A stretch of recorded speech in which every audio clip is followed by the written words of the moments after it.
Welcome to the TeenTix Arts Podcast, also known as TAP, a Seattle-based youth podcast that focuses on empowering youth voices through the exploration of art.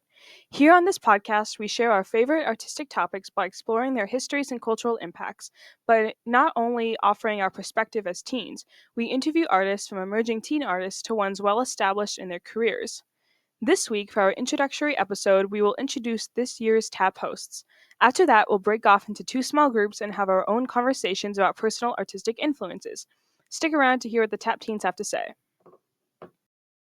Hi, I'm Caden, and I use she, her pronouns. The time that art blew my mind would be when I visited the Santa Fe Meow Wolf exhibit, and it's called The Eternal Return, and it's like a collaborative art piece of I think hundreds. I know the one in Denver, Colorado is like in the hundreds, but this was the Eternal Return was the first of many Meow Wolf exhibits, and it was the first time I experienced such a multi-sensual perception of art, and I thought that was really cool since I am a little bit more sensitive to, I don't remember the word, sensitive sensations. I don't really go into 3D movies and definitely not 4D movies. So I thought it was pretty cool being able to just walk around and go through a refrigerator door. I thought that was really cool. That is so cool. I went to Meow Wolf in Vegas, and that one is like Omega Mart, which is like a supermarket. I'm so jealous. It's so cool. And I also went through a refrigerator door. No way. Well. Oh my God. I think another one has a refrigerator door. Yeah, and it was really cool because it was like the actual fridges in the refrigerator section of the grocery store, and then you go into this like weird other world, and there's like sparkly stuff on the walls and stuff. It's really cool. I was really tempted to buy a refrigerator backpack. They make those. That's so cool. I got a giant gummy corn. You did? Did you finish it? No, I ate like one bite and then I forgot about it. But yeah. Meow Wolf's really cool, guys. Yeah. Hi, I'm Blue. I use any pronouns, and a time art blew my mind. There's so many, but I remember 2 years ago, I saw the movie Bones and All in theaters. I feel like I have so many movie theater experiences that are just like so amazing and mind-blowing. I just love going to theaters to see movies, but I remember this movie especially because it just I couldn't stop thinking about it after I left the theater. It's like a lot of things I love in a movie. There's it's set in the 80s. It's got a great soundtrack. There's so much New Order on the soundtrack, which I love. And then it's about cannibalism, which I really enjoy media about cannibalism, which is, I don't know. But I just thought it was so beautiful, and I literally could not stop thinking about this movie after I saw it, and yeah, I just love it. I remember even John Waters, who I love, he has a list of his top 10 movies of the year, and that was on the list, and I was like, yeah. But I just really love that movie, and I remember seeing it in the theater. It was a very empty theater, but it was really good. Yeah, I love that movie so much. I feel like one thing I love about that movie is that depending who you talk to, they really love it or are super disturbed. There's one scene, I won't spoil, but that I almost turned it off. Oh my God. Wait, what scene? The finger scene, if you know. The finger scene is so good. It's my favorite part. I was so shocked because I didn't know what the movie was about. Oh, yeah. But then at the end, I was like, this is the best movie I've ever watched. The soundtrack, it's filmed so beautifully. Yes. And yeah. Yeah, I remember I made my mom watch it with me, and she did not know what it was about. And that scene, she freaked out so much. Yeah. But yeah, it was really, really good. Hi, I'm Tegan, and I use she, her pronouns. And one moment for me is I went to a Boy Genius concert a little over a year ago. And one part in their set during Letter to an Old Poet, which is one of my favorite songs of theirs, they ask everyone to put their phones down, and they walk along the barricade. And so everyone can feel each other's energy. People were crying and passing out flowers. And I feel like that connection is so important during live music. And that concert was just one of the best things I've ever been to. That sounds amazing. I actually heard about the same moment from a friend who also went to that show. I I really admire the fact that like a band that has gotten as big as Boy Genius and is so popular can still like find ways to make it feel like it's a small concert from a small band that's just for you kind of thing. Do you feel like you've experienced that in other concerts with bands as big as them, or was it kind of like special, like unique to Boy Genius? Yeah, I feel like some artists do a better job than others, but they are so connected with their music, and them walking along the barricade and just like getting to look people eye to eye is just so cool for the artist and the fan. And I feel like they're especially good at it. And also, another thing I love about them is that even when they were so popular, they decided to take a break from Boy Genius music because they found that they wanted to do solo music and it's super authentic to them. Yeah, you can see that they're not just in it for the fame or the money or anything like that. Hi, my name is Olivia. I use she, her pronouns. And a moment that art really blew my mind that has always stuck with me is a few years ago, I saw a show called Teenage Dick at the Seattle Rep Theater. It's an awesome place to go see shows because TeenTix has a partnership with them. So I got $5 tickets and I was like real close up front. And Teenage Dick is an adaptation of Richard III, who is kind of known as one of the most famous disabled characters in like Western theater canon. And this show casts Richard, the main character, as an actor with cerebral palsy. And it was really like a representation of a disabled character that was kind of unlike anything I'd seen before in theater, but also just in media in general. I think they misrepresent the disabled community so often because there's a lack of disabled artists who are represented in mainstream media. So, it was just incredible. I remember after the end of the show, my sister and I drove home and it was just like silent. And then every once in a while I'd be like, oh my God, but that one part when that happened and that was so crazy. And it was just an entirely singular experience in moments that I've seen plays where I was just like, I've never seen anything like this before. So yeah, Teenage Dick at the Seattle Rep really blew my mind. Wow, that sounds so cool. I mean, I know that I'm always interested in like unique adaptations and especially of Shakespeare. Have you seen any other interesting Shakespeare adaptations? Because I know of one, I can't remember the name right now, but it's like a movie of Twelfth Night and it's like... She's the Man? Yes, that one. It's so good. I actually haven't seen She's the Man, but I have seen another adaptation at the Seattle Rep that was, I believe it happened this year or maybe last year, called Fat Ham. And it's an adaptation of Hamlet, which was also incredible in an entirely different way because it really sort of just flipped the script on the entire story of Hamlet. But yeah, I'm really with you. I think that like when you can take Shakespeare and make it relevant to modern audiences, the spines of Shakespeare's shows are so universal. So as long as you can like give it a modern twist, it can still be really powerful theater. Yeah, absolutely. Hi, I'm Ashwari, and I use she, her pronouns. Speaking of interesting adaptations, I think a time that art blew my mind was the first time I saw Greta Gerwig's Little Women in 2019. And I just felt like that movie was so touching. Like, it honestly kind of felt like a warm hug, like the color grading, and I feel like the use of lighting, as well as just the cinematography in general, was so beautiful. And I feel like the storyline and how Gerwig like portrayed that, as well as like the lines of dialogue, it all just felt so touching, and it's always going to be like a fond memory for me. Yeah, I haven't seen Little Women in a long time, but the parts I do remember is how well it portrayed women empowerment and just the stories that women have. And I think there was one sister and she rejected one of the guys, right? So she could go study. Wait, do you remember? Yeah, that was Joe. That was Joe? Yeah. Oh my God. I remember watching that scene in a video, like a little clip of a video. And I got a lot of respect for her character because especially back then, women were expected to marry off, just be a housewife, but she stood her ground. And that's something I really respect about her character and the way Greta Gerwig wrote her. Mm-hmm. Yeah, exactly. And I feel like all of the paths, like though they were different for all the sisters, they all worked out in the end. So that was really beautiful. Oh, yeah.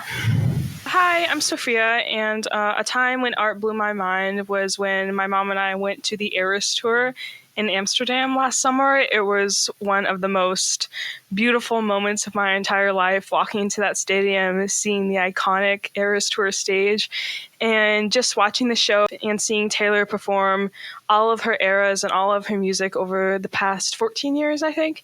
And it was just such a beautiful experience. The combination of her vocals, the music, and there was fire during the Reputation set, and it was just so awesome. And the depth and the beauty of her storytelling and her songs just made it all the more beautiful. And I'm so lucky I got to go. Yeah, it was like such a good show. I got tickets the day of, like 30 minutes before her first opener. And so we were like, me and my friend, we were planning on just standing outside and like hanging out with people. And then we got tickets and we like ran inside. And then she was like, I need water. And we all went to get water. Oh my God. How did you manage to do that? Honestly, stalking Ticketmaster. Like we literally were just refresh. And then my mom called me and she was like, I have the tickets. Like, are you going to pay for it? And I was like, yes. It was so good. That's so awesome. What night did you go? I went to Seattle night 1. I was going to ask, what were your surprise songs? I got on the guitar Dress and I'm Gonna Get You Back. And on the piano, we got You Are in Love and Cowboy Like Me. It was so beautiful. My group chat was freaking out when you got Cowboy Like Me, by the way. Wait, what did you get? We got This Is Why We Can't Have Nice Things, and Everything Has Changed. It was really good. Oh my God. Those are such beautiful songs. I love her. Hi, my name is Mykah. My pronouns are she, her, and a time that art blew my mind was the first time I watched my favorite movie, which is Eternal Sunshine of a Spotless Mind. And it's basically a movie that takes place in the aftermath of a couple's relationship. But in the movie, the main character has the opportunity to erase his memories of his ex-girlfriend. And the movie kind of follows him getting that procedure done, and it takes you through like all of their memories together and what their relationship was like.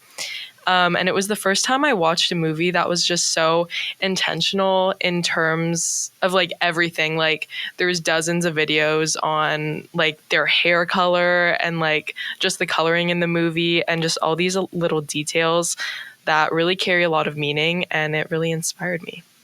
Yeah, that movie is amazing. I also watched it a while ago, and I feel like the camera work is so like mind-bending, and it's such a good movie to watch visually.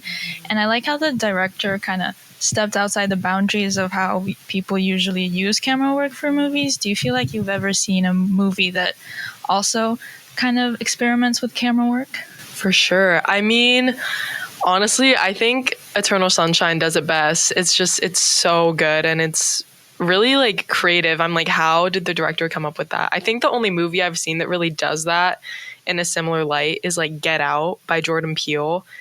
Another good movie. But yeah, it's crazy. Yeah. Hi, my name is Darya. My pronouns are she, her, and I think one of the first time that art has like really blown my mind is when I watched this animated short called Oh My, a Talking Fish. And this is like a movie made in the 1980s by a couple of Armenian art students. And the reason that this movie blew my mind is because of how well it was done. Like it's really beautiful and really smooth and kind of psychedelic in a way, because the characters are constantly shape-shifting and morphing into different things, and the background is constantly changing. And it kind of reminds me of the Yellow Submarine movie, if anyone knows what that is. And the thing that surprised me about it being well done is when it was done, because it was made in the 1980s, and back then you didn't really have the tools to make well done animated movies like we have today, because animation is such a relatively new art form. Right now we have all these computers and programs and tools, but back then they had to do everything by hand. They had to paint everything by hand. They had to make all the frames by hand and then put it together by hand, which is really impressive. And it kind of changes the way that I think about art, because they had all these barriers and all these kind of things that prevented them from making a good movie, and yet they still were able to sit down and make like a really good and really beautiful movie. I also resonate with that kind of like fascination with especially older animations. Like one example from like my childhood, because we're bringing up childhood ones that we've seen, would be like Pingu. And I feel like I don't know how I understood it, but I understood it. And it's like so smooth, and just imagining how tedious it would be to like do all that clay motion. I think it's so important to kind of like appreciate the work that went into kind of forging these new mediums, especially animation. You can really see that like they didn't have any tools, but they had a lot of passion, which made the movie really good. Oh, definitely. I also love the kind of surreal. Yeah, I love when in the 1980s I think they were all on drugs, especially when they were making movies, because they're also like weird and psychedelic, but it's so fun to watch because they were forced to do all of this by hand. Do you think they're like mid like coloring and like, wow, what was I on when I was storyboarding? Like, oh my god, it was like too late. Like they can't turn back. They already lined it all. That's amazing. Thank you. Okay, so we're now in our producing groups. These are the people that you're going to hear on episodes together this year. I'm Olivia, and I'm here with Ashwari, Darya, and Sofia, our producing group. And I know that all of us are artists in different ways, so I'm curious what kind of art you guys are all interested in. Yeah, I feel like personally I've created and practiced a lot of art throughout my life, and it was just always a major part of growing up. So I've done like drawing, piano, I've written like short books in my elementary school years. I've written poetry and I've done a lot of painting. But recently I feel like my focus has been mostly on photography, which honestly it started with chasing aesthetics, like taking pictures of sunsets and like architecture, all the pretty things. But now I'm really interested in documentary photography, so essentially capturing people and culture authentically. That's so cool. What do you want to accomplish by capturing images of different cultures? Yeah, so at first it was more about like branching out to explore different types of photography, but now I really enjoy the stories that I'm able to tell, like visual storytelling through documentary photography. And I feel like documentary style photos of people in their everyday lives like kind of gives a lot more insight into how they practice their culture or interact with it, like over a staged photo, which is what I really enjoy. And honestly, it just challenges me a lot, which is super cool. I know you mentioned like you've kind of dipped your toes into a lot of different artistic ponds, so to speak. How does your artistic process differ depending on what medium you're working in? Yeah, it's a great question. Honestly, I feel like it differs a lot, and it's really hard to, quantify in a sense, because I feel like every medium has a life and a soul of its own, and it's all so distinct that I never tackle it in the same way. And I would say the only similar thread that goes between all of the mediums is what basically gives me inspiration or draws me to creation, which is usually light or color. So I'm really inspired by writing about light or photographing interesting color. So all of that. That's awesome. I feel like I can imagine that having experience in different mediums really enhances your ability to work in one singular medium because you can draw from all of them. That's awesome. Sofia, what kind of art are you into? For me personally, I'm a writer. I've been writing ever since I was a little kid, and it's always been my biggest passion in life. And right now I'm working on my debut fantasy novel, Reborn, and I recently finished it, and now I'm in the self-editing process currently. And I'm really, really excited about it. And it's a collage of everything I've been through these past few years and just the experiences I've had. Of course, it's a fantasy book. It's not exactly what I've been through, but it's pretty close. And I just think it's a wonderful, I would say a little memento of everything that I've experienced in my teenage years. And I'm really, really happy about it. And I cannot wait to share with the world. How does it feel to be a teen writer in such an adult-dominated field? Because I feel like usually writers write a book later in life. Do you feel like being a teen offers more opportunities than setbacks, or more setbacks than opportunities? It's a great question. I think for me, being a young writer has really inspired me to keep going. And I think that there are as many opportunities for young people as there are for older people. Just what I've experienced. I haven't been in the business a long time, but for me, I'm just really happy with all the resources and people I've met.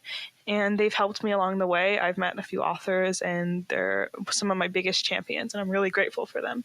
But that is a good question. I think just as long as someone has the drive and the motivation to keep going and to create their art, then their age shouldn't matter.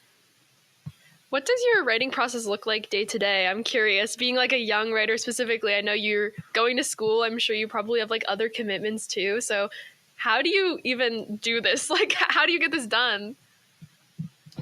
Yeah, it can be really stressful juggling school, writing, and then my other extracurriculars, but time management is a big skill I'm working on, and I know it's going to serve me well in the rest of my life, but to juggle everything has been difficult. But the longer time has gone on, the more time has passed, I have been able to work on that skill and use it to my advantage, and I just use whatever chunk of time I have to create and work on my art. That's really impressive. I mean, being a young author and taking that initiative to chase your passion is super cool. And I know Darya also enjoys an art form related to books. Could you tell us a little bit more about that? Yeah, I also love storytelling, but I usually prefer to do my storytelling through art because I'm not that great of a writer. But I do like borrowing someone else's story or traditional folk tales, or maybe even writing my own stories and putting it into more of a visual art format. I like to think that I'm an illustrator. I mean, I haven't really illustrated any books, but I like to think I'm on the way. And I really like this medium because it kind of forces you to be creative. Like, usually when you're writing, you have hundreds and hundreds of pages to tell your story. But when you're illustrating, you really only have one to tell like 1,000 words. And that's what I really like about illustration. What drew you into illustrating? Like, how did your creative journey start?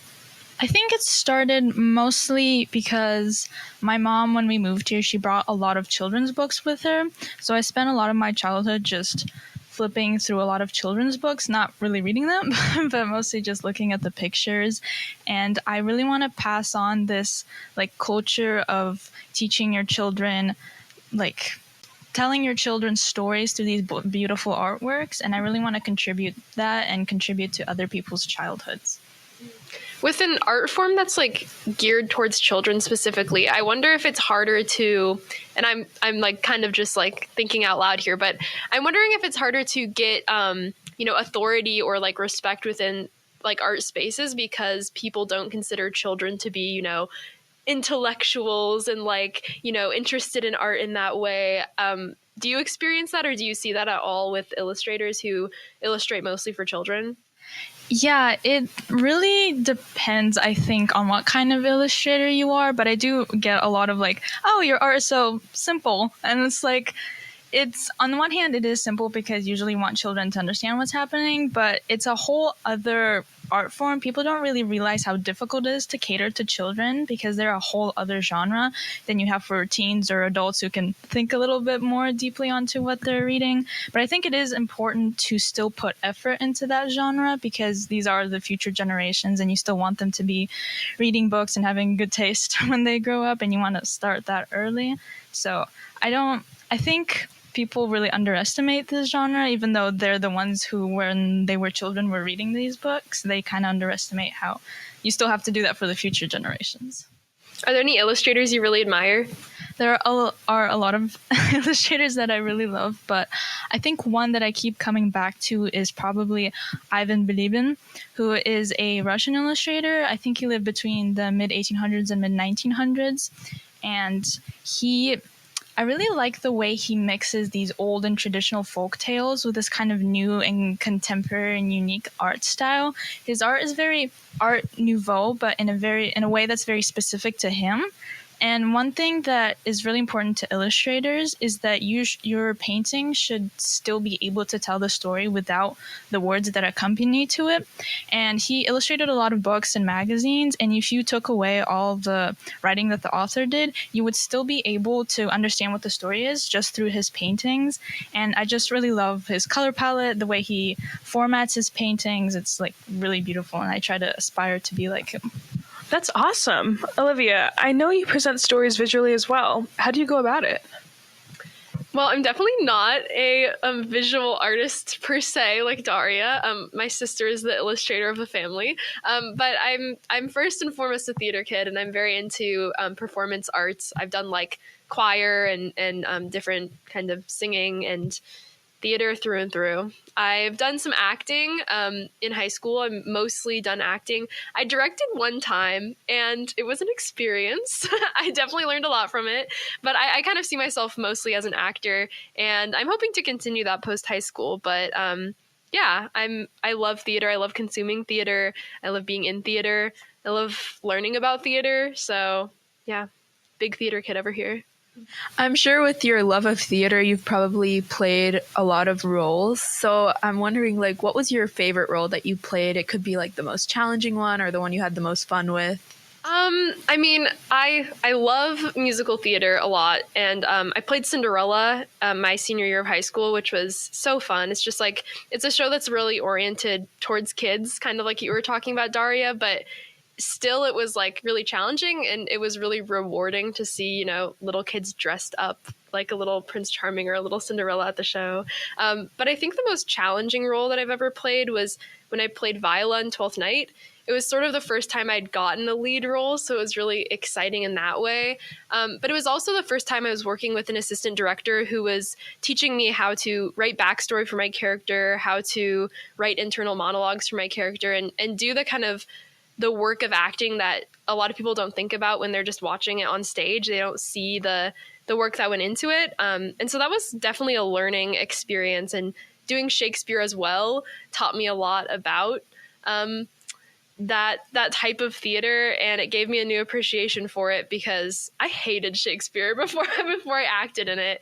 Once I was an actor in it and I really understood the stories, I was like, oh, there's something here, and there's still a human element at the core of this, even if there sounds like they're speaking another language. So I would probably say that one of those two was my favorite roles. Yeah. So I know you said that acting kind of changed the way you think about these stories that people have written. Do you feel like there's a specific part of acting that changed the way you think about things, or is there a specific part that you really enjoy, or what draws you to acting? I guess I like when it feels really real. I that sounds kind of obvious, but I remember one time I had been doing this scene in 12th Night, and it kind of just felt very bland. And then, like, during a preview performance before opening night, we like reblocked the entire scene, and all of a sudden, like, it came alive in this way that it hadn't before, and it gave this whole new depth to like what the characters were saying. It's a scene in the show where like there's some very obvious like romantic chemistry between the two characters, but because of their perceived genders, it wouldn't make sense at the time. So it was this old story, but it felt so relevant to modern times and to, you know, conversations about queerness and stuff. It was really amazing to see how much you could read into a scene that was written hundreds of years ago just by like changing the blocking and changing the subtext of your lines. So acting can do really cool things like that, I think. Yeah, I can bet that like being the character is a little bit more relatable than just reading their dialogue. But I'm so glad that I got to know everyone a little bit better now. I can't wait to hear more about your guys' artistic inspiration in future episodes. Hi, everyone. This is our second producing group. I'm Tegan. I'm Caden. I'm Blue. And I'm Mykah.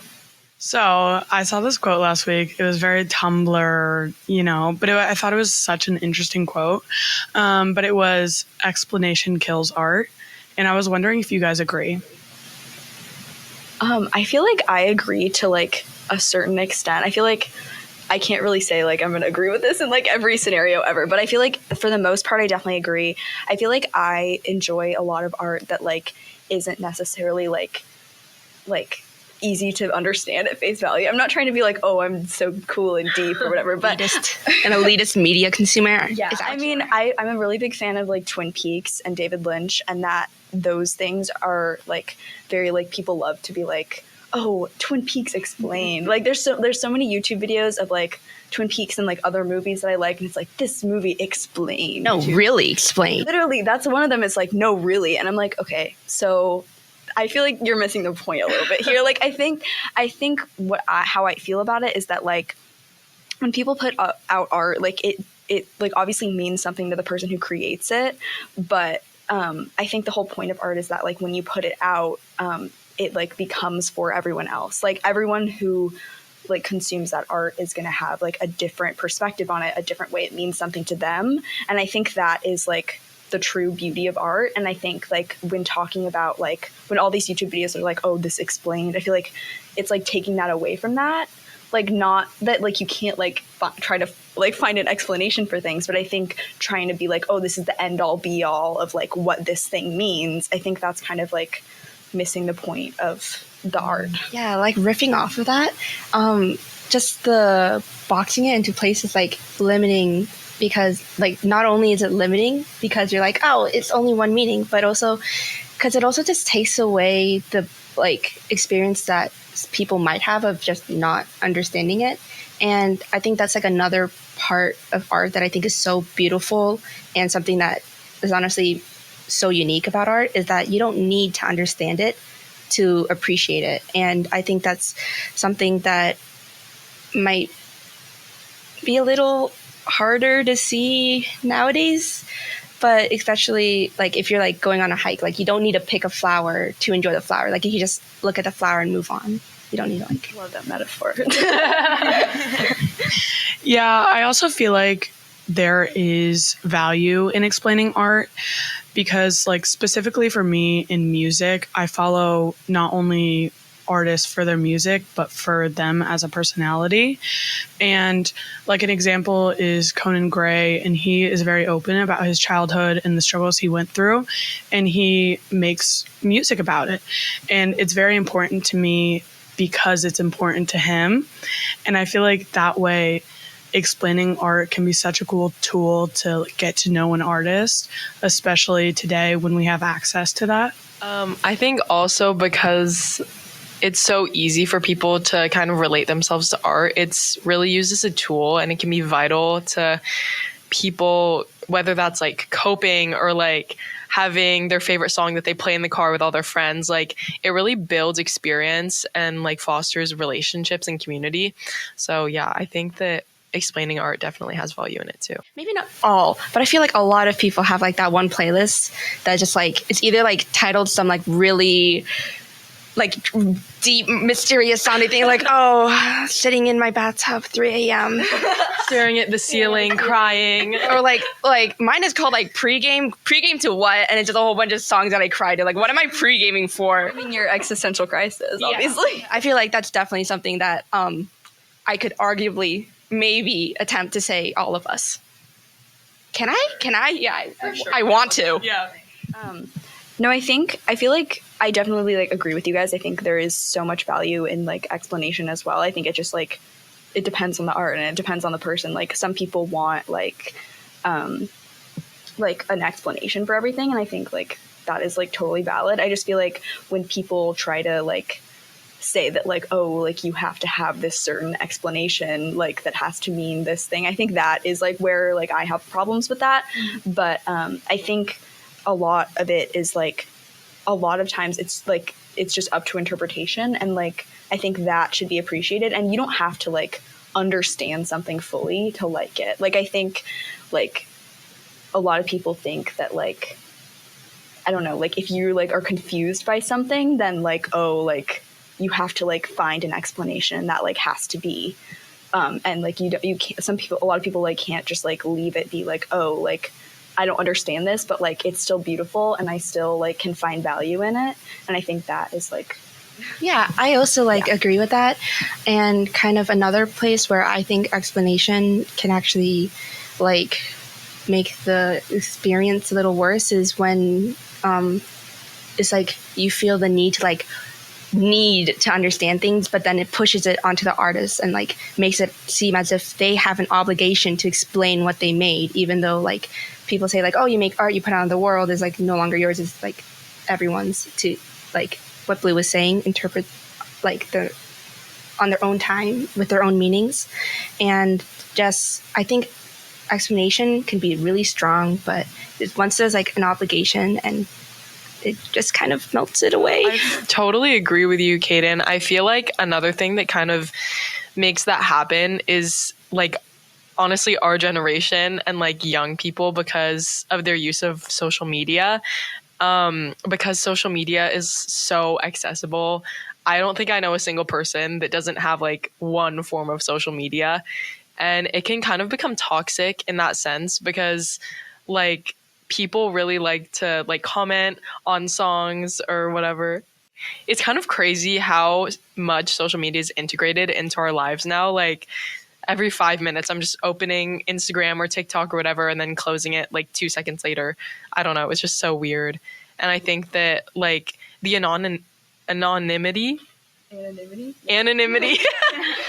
And I think that the anonymity of social media also allows for criticism and rumors and critiques to be so much more prevalent in art. And I think that something should be said about that. Yeah, too. I feel like this conversation is a really important conversation because it's so new to us, and this topic changes so much with our generation and social media. So I think it's so interesting to hear other people's opinions.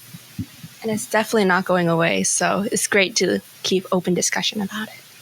Yeah, I feel like bringing it back to David Lynch, because, you know, I just love David Lynch. But I feel like there's this one, like, interview clip that I saw that is so funny to me. And it's, like, the interviewer is, like, asking him, and he's like, you've said that Eraserhead is, so it's David Lynch, and he says, believe it or not, Eraserhead is my most spiritual film. And then the interviewer's like, elaborate on that. And he just says, no. Not a Blue episode without David Lynch. Yeah, it's true. Like, I can't go one day without mentioning David Lynch.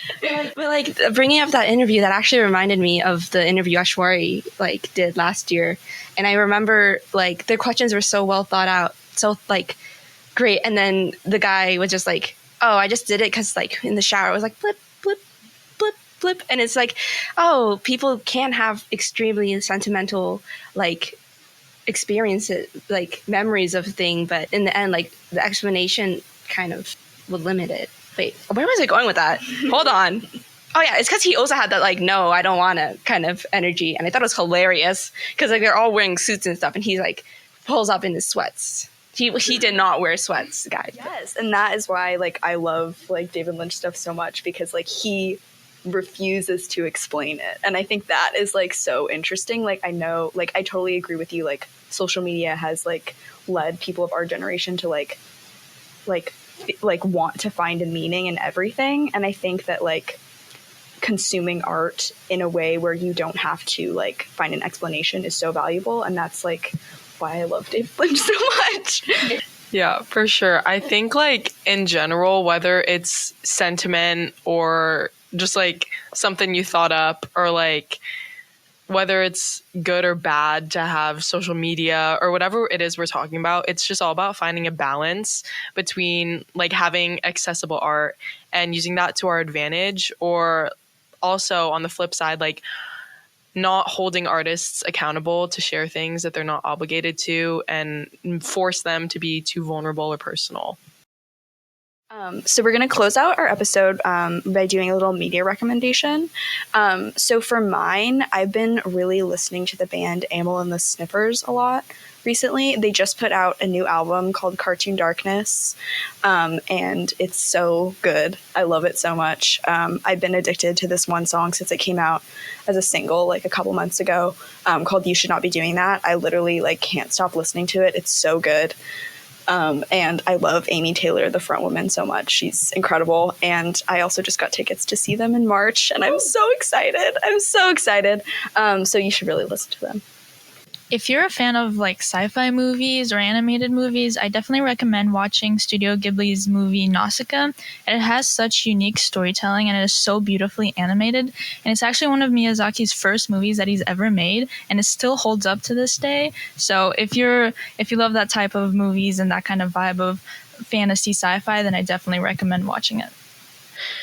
A friend of mine, her name is Isabel, she talked about a book called Pitch Dark by Courtney Almeida, and she said, quote, It's a fantastic sci-fi horror book. It has a small blend of romance, but it does not take center stage, which as a reader who isn't a fan of romance, I really appreciated this. It has a fantastic hook within the first few pages, as most of the time, if a book does not catch my attention, then I will not read it. The book also splits its story between two main characters, but neither story is better than the other. Even though this book involves politics, I do not get bored of it. But in fact, I'm very intrigued with what the characters do in every moment, especially when it comes to the politics. Pitch Dark is a fantastic book, but might not be for everyone. I still highly recommend at least giving it a read of the first 20 pages. My recommendation is I Saw the TV Glow because it ties into the idea of enjoying art without needing an explanation. It's very interpretive and the soundtrack is so amazing. And I know everyone who has watched it has come away with a different perspective. I believe it's on Max and Hulu, and you may have an existential crisis, but it's such a great movie to check out.